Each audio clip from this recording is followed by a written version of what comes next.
Hello दोस्तों, कैसे हो आप। देखिए, आज मैं एक और नई जानकारी के साथ आपके सामने आया हूँ।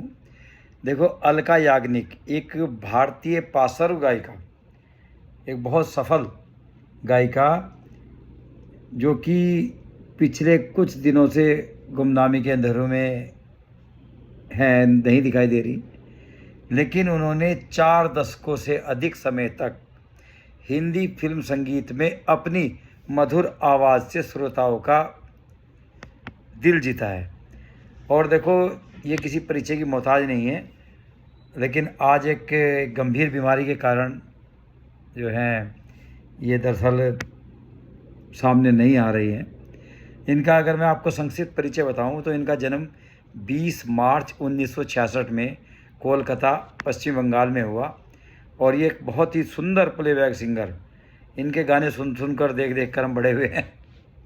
देखो, इन्होंने हिंदी सहित 25 से अधिक भाषाओं में गायन किया है और 2 राष्ट्रीय फिल्म पुरस्कार, 7 फिल्म फेयर पुरस्कार, और अभी वर्तमान में हमारी राष्ट्रपति द्रौपदी मुर्मू द्वारा इनको पद्म भूषण का पुरस्कार दिया गया है। और अगर इनके मैं गीतों की बात करूं तो इनके प्रसिद्ध गीत, जैसे जो कि बहुत ही फेमस रहा है तेजाब फिल्म का, 1 2 3 4 5 6 7 8 9 10 11, और खलनायक फिल्म में ये था, चोली के पीछे क्या है, और ताल से ताल मिला, कुछ कुछ होता है। और एक बहुत ही चला है गाना, टिप टिप बरसा पानी, और भी काफ़ी गीत थे, अगर तुम साथ हो। तो अलका याग्निक ने मात्र 6 वर्ष की आयु में आकाशवाणी, ऑल इंडिया रेडियो के लिए भजन गाना शुरू किया।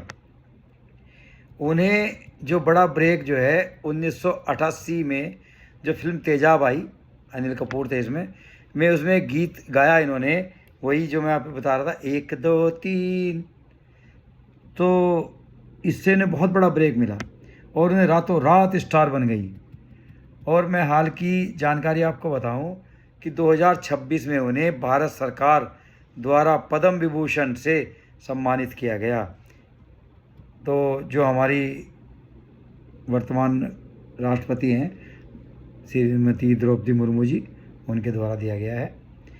और हाल ही के वर्षों में सुनने से जुड़ी स्वास्थ्य समस्या, जो सेंसोरियल हेयरिंग लॉस बोलते हैं उसको, से जूझ रही हैं, लेकिन उन्होंने बताया कि उनकी स्थिति में अभी सुधार है।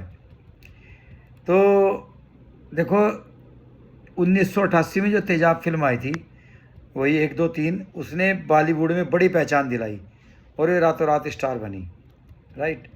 और इसके बाद जो 1999 में ताल फिल्म आई, ताल से ताल मिला, यह उनके कैरियर के सबसे प्रशंसित गीतों में से एक माना जाता है। 1998 में आई थी कुछ कुछ होता है, कुछ कुछ होता है। तो रोमांटिक जो गीतों की जो सूची में यह हमेशा शामिल रहा है। और मोहरा फिल्म आई 1994 में, टिप टिप बरसा पानी, बॉलीवुड के सबसे प्रसिद्ध गीतों में से एक।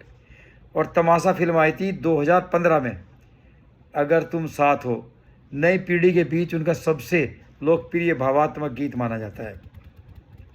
खलनायक आई थी 1993 में, जिसमें गाना था, चोली के पीछे क्या है। इस गीत ने उन्हें व्यापक पहचान और पुरस्कार मिले। और लगान फिल्म में जो गाना था ना, हो रे छोरी, तो ये भी देखो बहुत ही मधुर संगीत और उनकी खूबसूरत आवाज़ का शानदार उदाहरण था। 2001 में आई थी लगान। और क़यामत से क़यामत 1988 में बहुत शानदार फिल्म थी। गजब का है दिन, क्या गाना था भाई। उदित नारायण के साथ उनकी यादगार युगल प्रस्तुतियों में से एक थी।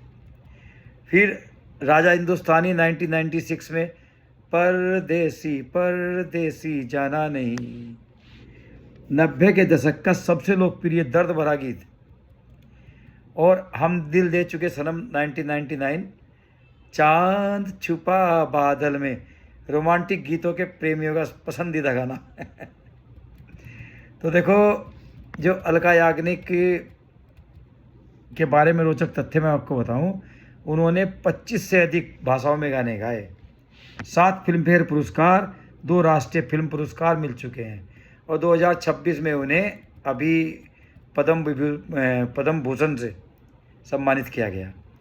तो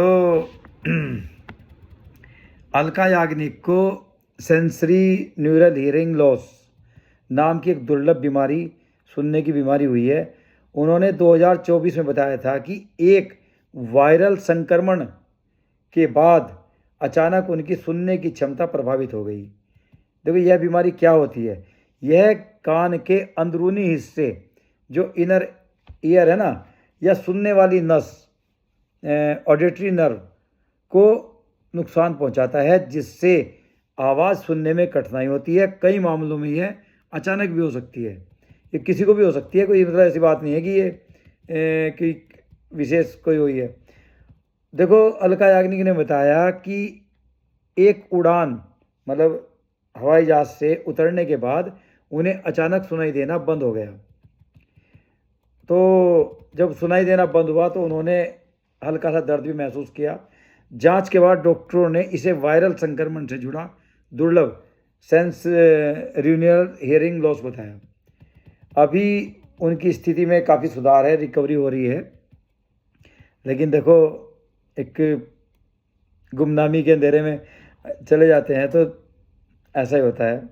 अभी उनकी उम्र ज़्यादा नहीं है, सिर्फ 60 वर्ष की है और हम भगवान से यही दुआ करेंगे कि जल्द से जल्द ठीक हो जाएं। तो यह जो सुनने की एक ऐसी समस्या है जिसे कान के अंदरूनी भाग, जिसे कोकलिया या मस्तिष्क तक ध्वनि पहुंचाने वाली श्रवण नस, ऑडिटरी नर्व प्रभावित हो जाती है, जिसके कारण व्यक्ति को आवाज़ें सुनने में कठिनाई होने लगती है।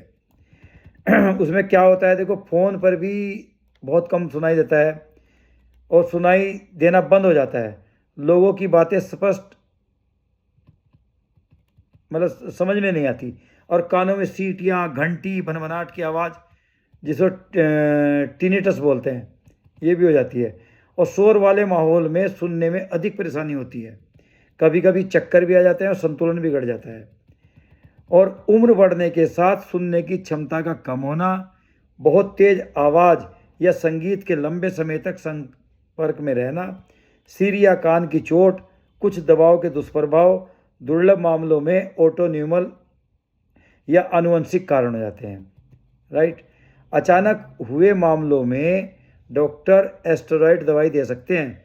हियरिंग जो लॉस है ना, हियरिंग एड से सुनने की क्षमता बेहतर की जा सकती है।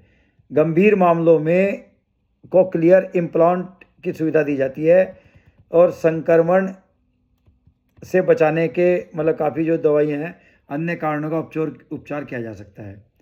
देखो, इसका जो एक मेन मैं आपको बताऊं कि बहुत समय लंबे, मतलब तेज़ आवाज़ में कोई गाना वाना ना सुने घर में भी। ईयरफोन का उपयोग मध्यम आवाज़ पर करें। अगर आप ईयरफोन भी लगा रहे हैं तो मतलब मध्यम आवाज़ रखें, कम आवाज़ रखें। मैंने आज तक अपनी लाइफ में ईयरफोन नहीं लगाया है, क्योंकि मुझे पता नहीं क्यों कान में संक्रमण या सुनने में अचानक बदलाव होने से तुरंत जो ENT विशेषज्ञ हैं उनसे संपर्क करें, तो आप इसमें एहतियात हो सकती है।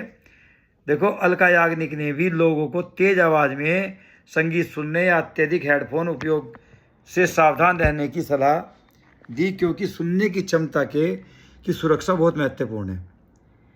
तो मैं ये कहूँगा, यदि आपके या किसी परिचित के कान में अचानक सुनाई देना कम हो गया हो तो यह चिकित्सा आपात स्थिति हो सकती है और जल्द से जल्द ENT विशेषज्ञ को दिखाना चाहिए।